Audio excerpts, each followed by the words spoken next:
just want to ask one question before I start. Who here like read 20,000 Leagues Under the Sea? Amazing book. Okay, I see some hands. With the lights is a bit difficult, but very cool. Perfect. So this talk has been inspired by that book and by my experience as a platform engineer. Now, first of all, who am I, you might ask? I'm a KCD organizer, yes, in the Netherlands. I'm also cloud native developer advocate and cloud native consultant by day. But during the night, I'm a metalcore singer. I had several bands. Now I have one in the Netherlands. It's called Scapegoat. We do screamy stuffs. And yeah, that's me when I had long hair, and it was a video for a band. I'm a former startup CTO. I've been in the Silicon Valley looking for funding. Very cool. I've been a staff DevOps and SRE, and that's actually when I built a platform. Platform engineering was not a term back then. We're talking about like 2017 to 2020. And by the way, I love building stuff, especially platforms, but also breaking them. You're going to see in a bit. You can find me on any social media as Bianchi Dev. Now, a little bit of an agenda. We'll have an introduction on the things that I think are values of a platform. Of course, everyone has their own opinions. You can find me hanging around after my talk, so we can chat about that. Then a platform tale, which is a trip that was long 3 years, going to the depths of platform engineering, turning a corporation from anything done manually, no automation, to having GitOps, having templates, having multiple product teams, and so on. At the end, we are going to have takeaways, of course, and maybe Q&A if I'm good enough with timings, which I'm Italian, I'm not. So our journey starts with manual deployments. Hands up, who started like in software when everything was manual, like maybe even like directly managing the Linux VM and also developing software on top of it, maybe deploying in JBoss, Tomcat. I've been there, I've done that. I feel you, and I feel old. Anyway, we also had monoliths. How many of you ever dealt with a monolith, or maybe even today they deal with a monolith? Which is not bad, by the way. Like sometimes monoliths is the answer. On-premise infrastructure, how many of you have ever been in a physical data center, like mounted a rack or something? Cool, I did that too. Please don't let me do it again. I'm bad in hardware. Then, on top of that, we will move away from the surface of manual processes, and we are gonna venture down to the depth of automation. This is our mission, and it's gonna be wild, I'm telling you. The goal is uncertain. Like, when I started in this company, we had no idea what to do. We knew what wasn't working, which was anything that was done manually. It was completely breaking. One deploy would take 1 day, or like at least 4 to 5 hours, which was not pleasant. We heard about like this DevOps thing. It was a new thing back then, especially in Italy. You have to understand we are a bit lagging behind in the landscape. Nowadays, maybe not, but back then it was very different. And we didn't know how to get there. Like, we had no idea where to go from our current status to a better one. And what we did is going to look for an answer anywhere but where we needed to. So, aside from this, I really want to start with a definition of a platform. This is given by the CNCF in the platform white paper. A platform for cloud-native computing is an integrated collection, yes, I'm reading, of capabilities defined and presented according to the needs of the platform's users. This is very wide. Like anything in this case with this definition can be a platform. And I actually agree, but I want to give my own flavor of definition. To me, a platform is a set of any tool, any technology, preferably with an API interface, that makes moving anything, so data, documentation, apps, an easy operation with little to no knowledge of the underlying infrastructure. So you don't need to know how the things are going on in the back. you just need to know the interface and the specs of that interface. Now, back then, we started with what we already had, which was the Nautilus, which is a very huge set of software.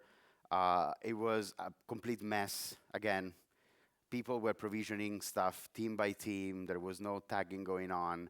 For every new service had completely bloated our infrastructure. And, well, it was powerful, yes. It was also full of bottlenecks in need of modernization and very difficult to steer and scale. Like, if the traffic would, for example, double, which at some point happened, especially during the winter for some events, when the Italian government did a new law that everyone had to have a digital identity, this company was providing those, but we weren't ready. So we had to scale manually a ton of VMs. We had to duplicate the infrastructure many times to accommodate the traffic. That was very expensive, was not elastic, and we ended up wasting some money. Well, not mine, fortunately. So the initial crew in this journey was me, including the rest of the DevOps team, which, by the way, was just developers that were asked to become DevOps, which I think is a mistake. And then, of course, we had management involved, and some of our principal customers were also there. And we were hopefully diving in new technologies, which we're going to see in a bit. Before launching, we had a lot of discussions. It was a corporation, so you have to understand we had many, many meetings. So yes, we did Scrum, so we had the daily meetings. But this series of pre-platform meetings were done for the management to understand which value we would have with this new platform, new way of working, and for us to convince them. So, top down, they actually were on board pretty much with the idea of having a platform, but they had no idea about the return on investment because they wanted to see already before starting what would be the final state, what would be the result. Well, bottom up, it was a bit easier. In a way, we just had to convince a bunch of developers to say, hey, you want to do stuff automatically? You don't want to manage VMs? Come on board, try the platform. And that was pretty much it. We decided, of course, to create somewhat a developer experience. We didn't call it that way back then. But we wanted to have our developers onboarding on the platform in an easy way. So we had documentation. We had getting started, videos. Those were hilarious. And actually, we at some point decided to do both things. So we had to keep convincing management and onboard more teams and also more developers at the same time. Doing that was, in a way, doing developer relations inside the company. Now I understand why Google has some internal developer relations people. And well, after assessing everything, we ventured into the unknown and we started building this platform. What are the platform ROIs that we were thinking about? Well, first we had to align with the business goals. Our goals were to serve our customers, digital identity, SSL certificates, digital signatures, stuff like that. And thinking about it, it was very easy to align because there was a business goal and it was clear. Now, I work for a startup. I worked for several ones. I actually co-founded one back last year. It went bad, by the way. Startups have an unclear business goal. So I would not recommend going for platform engineering. If you are a startup, you don't need it. Probably you have one team building one product. You have to be very fast. You don't need to standardize anything. Measuring the business metrics. This is very important for this corporation, before and after, especially since we were meant to understand if that platform really helped us or not. It's not only DORA metrics, even if those are good metrics, they help you.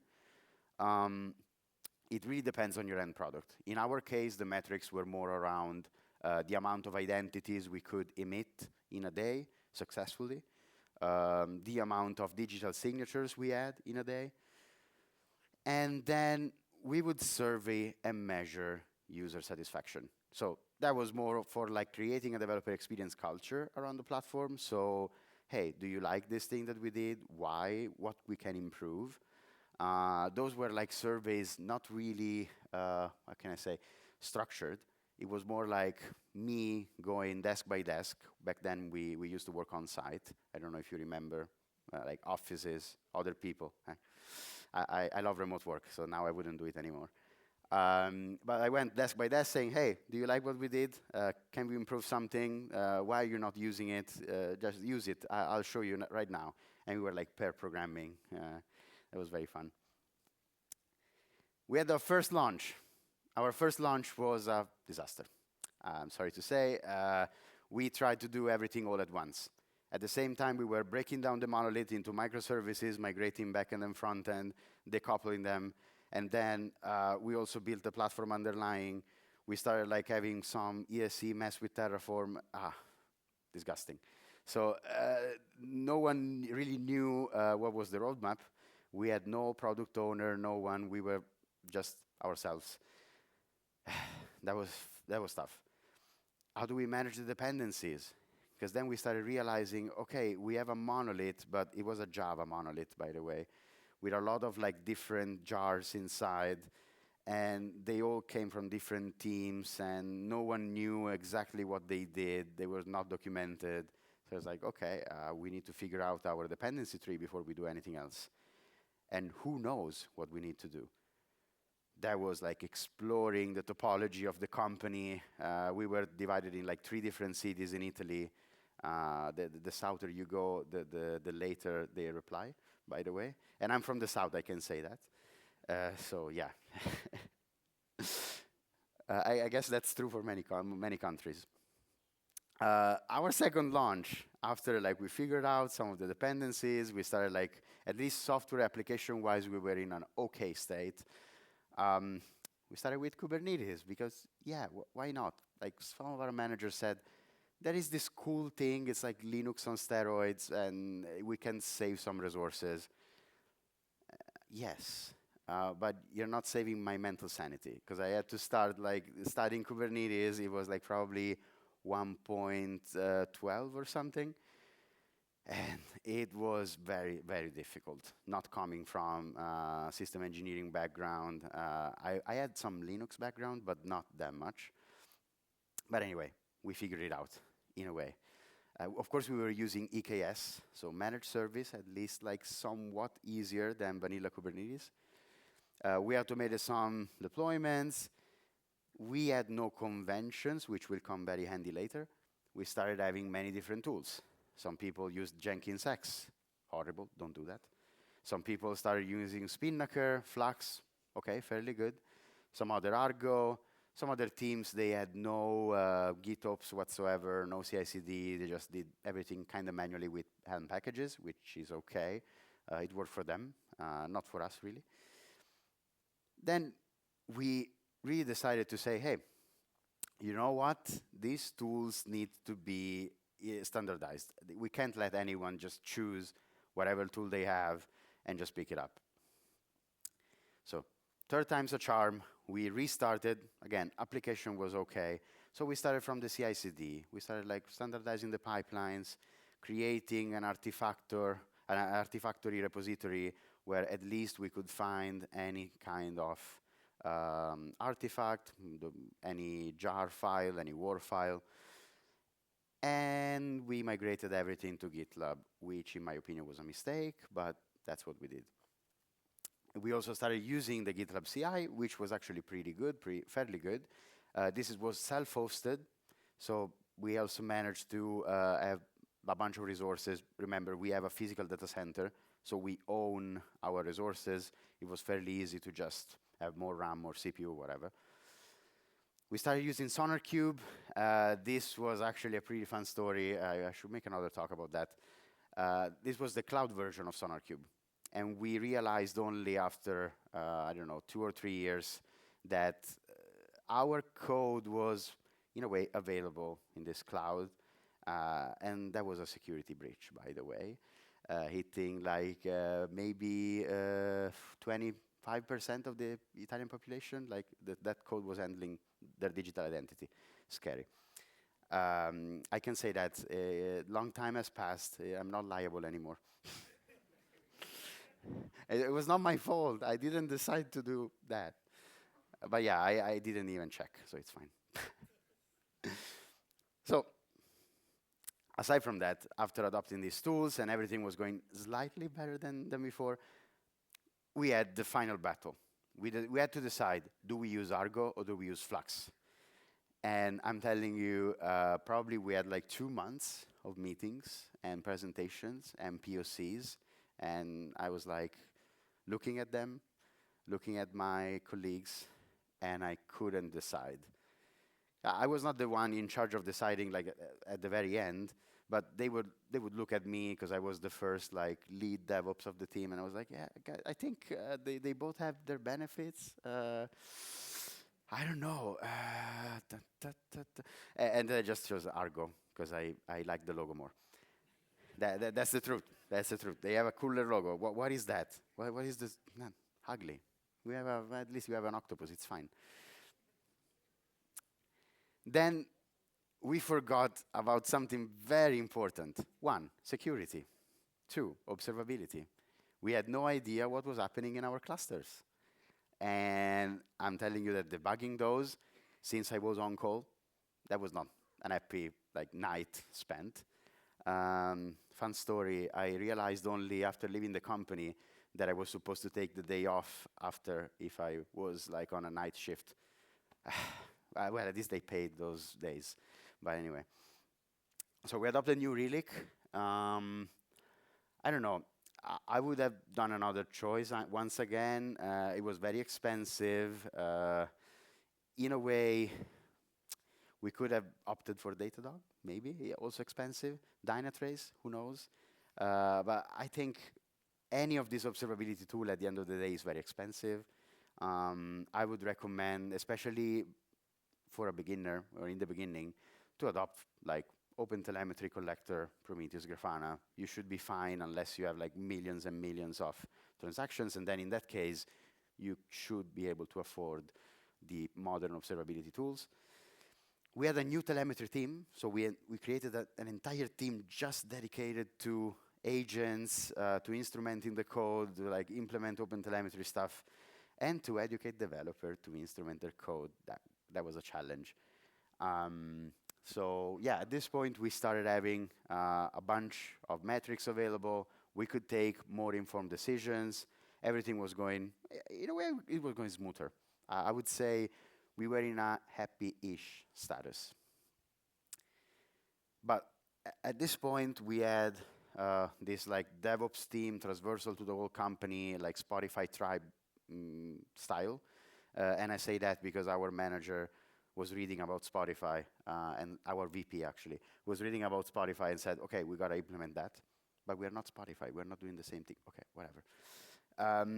Then we decided to ask for a platform owner role to be created because we felt the need of having or treating our platform as a product because it was becoming like a very big part of our daily job, like dealing with the platform, not only solving tickets, but evolving it, discussing with developers. So we felt the structure was lacking, and we created a platform owner role inside the company. I didn't take it, but one of my best colleagues took it, and it was great. After we had this shift of thinking the platform as a liability, and then we shifted it to be a product, everything was amazing. And that's when I left the company. Yeah, I mean, paying taxes in Italy is not nice. What can I say? We're almost there. We actually felt the urge at this point to create an IDP.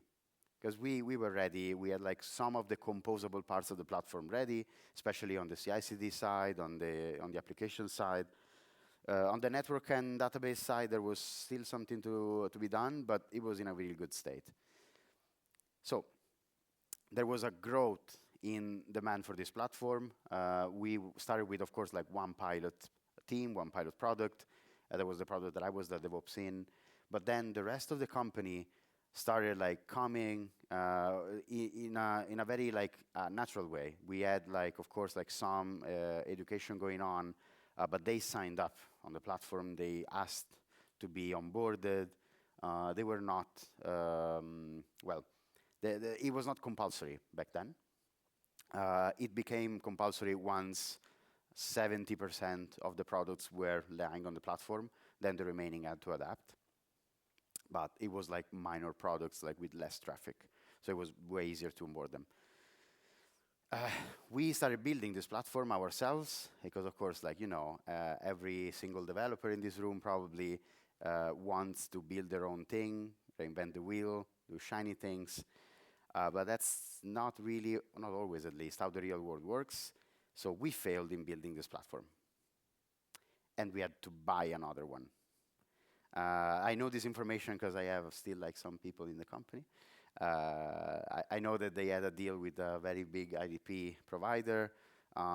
They, of course, like they inserted like some consultancy on the side, and they adopted this platform, which is now working great. They are like really having a good time with that. A peek in the abyss. What do you want to do with your platform? You want it composable, as we spoke before, and you want it standardized. So you should build it API first or on a cloud agnostic infrastructure, which I think Kubernetes now is the king. I would say I can't think of any other kind of platform, at least in a wider sense, without Kubernetes involved. And this is very interesting. This is from a friend of mine, William Rizzo, also on the platform engineering side. You should build your platform like a multiplayer game. So you should think about it as something that already supports multiple players, where players are multiple tools, multiple databases. So you should think wider than just one use case. You should make it easy to extend. You should create interfaces, you should create your connectors so that you can easily add more tools for more use cases. Create golden paths, which there are many, many definitions of that, but I would like to think about them as the shortest and thinnest path for your code to be shipped in production. You can decorate it after, you can do whatever you want once it's the basic work. But yeah, you should be able to go fast in production. So our journey is ending with automated GitOps deployment, with Argo, of course. Again, the logo was very cool. A self-service platform where everyone can just onboard themselves. Yeah, the documentation was a bit lacking sometimes, but it was an in-app documentation that this platform provided. The public cloud was widely adopted. At the same time, we shifted every workload from our private data center to AWS. This is another funny part of the story. We didn't do it before because AWS had no data center in Italy. And for compliancy reasons, we had to have the data residing in Italy. Once they opened the region in Milan, Europe South 1, I guess, we started migrating everything when the region was still like lacking some of the services. Developer experience. So we learned about what developer experience is. We really had a great time understanding what the different developers, what the different teams were up to. And that was actually a very, very fun experience. I would really love to continue working on developer experience and platforms, because these are the lessons that I learned. Fail small. Fail fast. This is still great. Do that. But also, I would say fail small. Do that POC, proof of concept, proof of value. Don't be afraid to admit that you're wrong. Start over again. It's fine. Just do something small that can work, and then you can show it to your manager, you can show it to your peers, figure it out, and you can have some buy-in and some more help from them. People, more than tools. Yes. Tools are fantastic, don't get me wrong. They're also fungible, so they can change. It doesn't really matter. I choose an Argo for the logo. Maybe it was not a great idea. Flux works very well. You can change, and you will probably change the tools, especially the initial ones that you set. They're not going to survive longer. But the important thing is creating a platform engineering culture inside your company. Business buy-in. no money, no game. Yeah, I mean, if you don't have money to build, if you don't have money to hire more people to help you building the platform, you're not going anywhere. And if they don't give you hours to dedicate on the platform, which is also money, what are you going to do? You're going to still do your manual deployments, and that's it. So you should really take seriously your management.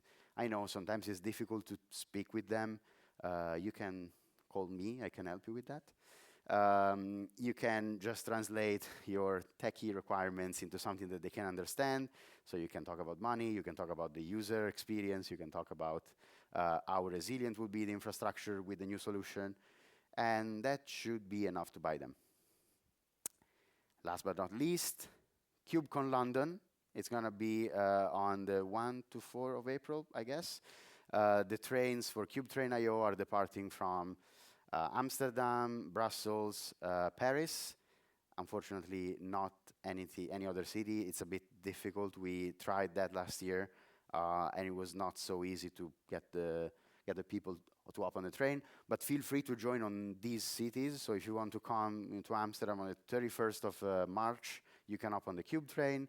If your company wants to sponsor, by any chance, they want like to sponsor something really cool, really green, and a big party at the arrival, you can go on cubetrain.io. The sponsor prospectus is there. Unfortunately, one of my pictures is there. I didn't choose that. And yeah, that's about it. Credits. Slides Carnival. Everyone usually asks me about my presentations. I suck, unlike Katarina, that's really good at graphics. I'm really like bad. So I just take templates from Slides Carnival. I just spent probably 1 hour looking for the right template. With this one, it was like just a presentation about the ocean done by a kid. So thank you, kid. Jules Verne, of course, inspired my talk and the graphics of it, of course. Tag up delivery inside of the CNCF. You can see a link. That's the working group platforms that I'm part of. We have discussions on platform engineering. We are writing white papers. I mean, not me, other smarter people. And we interview companies around platform engineering to better understand what's the status, to map the value stream of platform engineering, et cetera, et cetera. It's very interesting. If you want to join, follow that link, or you can just choose, you can just look for CNCF Slack, Wuji platforms on internet. I guess you can do that. Thank you for attending. This is me, M. Bianchi Dev, any platform. Once again, PS, I'm open to work. Platform engineering, developer relations, maybe somewhat. And yeah, thank you for attending my talk. Do we have time for questions? No. Yes? No? So first of all, thank you for the fantastic talk. I mean, what a journey again. We might squeeze in one question. So yes, please. Please. And by the way, there are Haribos, if you ask. Okay. Are you from GitLab? Okay, perfect. So he said GitLab was a mistake. So why? We had already everything on GitHub, which was working pretty well for us on the enterprise version again. The reason why we migrated to GitLab was for the self-hosting option, which brought us to have another tool that we would self-host. By the way, cool chocolate. So another self-hosting tools mean that we have more like infrastructure people looking at another thing. And I think that having everything hosted somewhere else, especially code-wise, it's okay. Like I didn't have any privacy concern with GitHub having my code.